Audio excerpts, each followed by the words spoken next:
Have you ever wondered why it is so incredibly hard to stay consistent with your goals? We're always told to go find our motivation, get inspired. But what if that's completely the wrong way to look at it? Today, we're diving into the huge difference between that fleeting spark of motivation and the quiet, unstoppable power of discipline. And we're going to unlock it all with just one simple story. You know that feeling, right? That incredible rush of energy hits you. You feel absolutely certain that this is the time. This time, everything changes. You're unstoppable. And then, poof, almost as fast as it showed up, it's gone. Maybe you're scrolling and you see that perfect video. You hear the music swell. And for those few minutes, you are on top of the world. You grab a notebook, you start mapping out the new you, the new workout, the new business idea. It all feels so real, so possible in that moment. But then the next morning rolls around. The alarm goes off, it's dark, you're tired, and that feeling of conquering the world, nowhere to be found. The plan is still on your desk, but you're right back where you started. Sound familiar? It's this exhausting cycle. But what if we've been relying on the wrong fuel source this whole time? Well, the secret to breaking this cycle isn't some new productivity app or a complicated life hack. It's actually a very old idea, and it's wrapped up in a simple story that holds a really powerful secret. Let's just call it the fisherman's secret.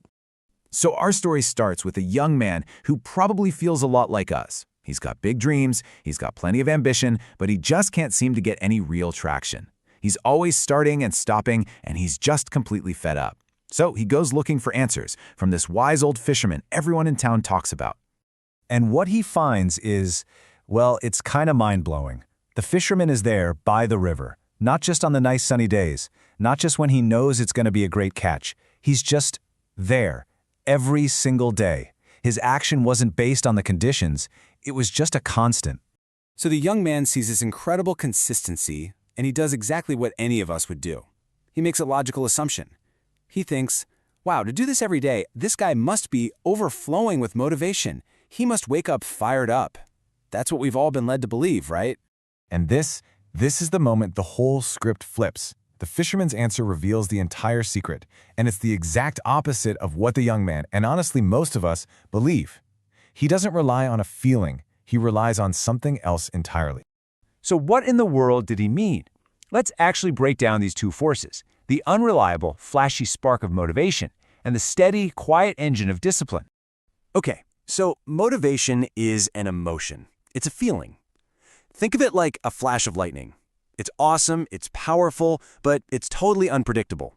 You can't schedule it, you can't summon it when you need it. Relying on motivation is like planning a cross-country road trip by just hoping you'll randomly find gas stations along the way. It's a terrible strategy. Discipline, on the other hand, has absolutely nothing to do with how you feel. It's a choice. It's a commitment you make to yourself ahead of time. It's the engine you build that runs whether you feel fantastic or terrible, whether you're energized or totally drained. So when you put them side by side, the difference is just crystal clear. Motivation is passive. It sits around and waits for inspiration to show up. That makes it completely unreliable. Discipline is active.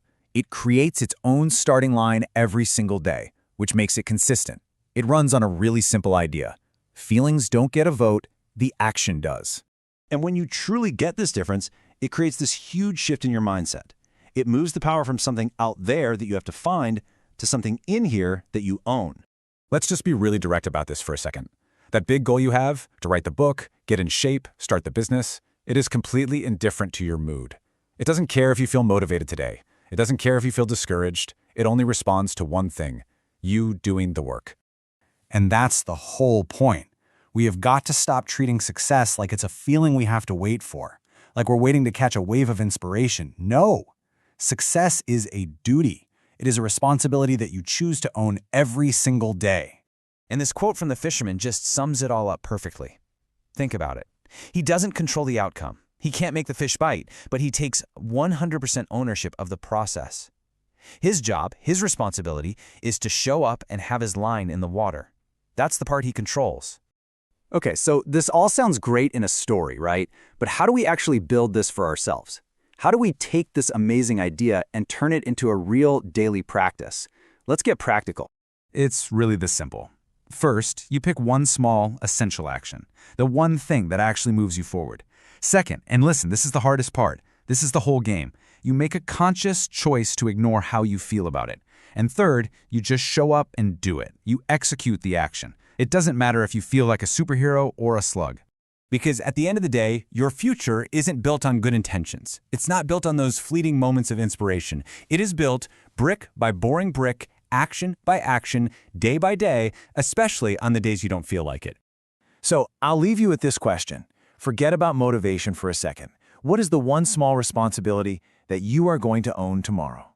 What is the one line you are going to commit to putting in the water every single day, rain or shine? Because that choice right there is where real change finally begins.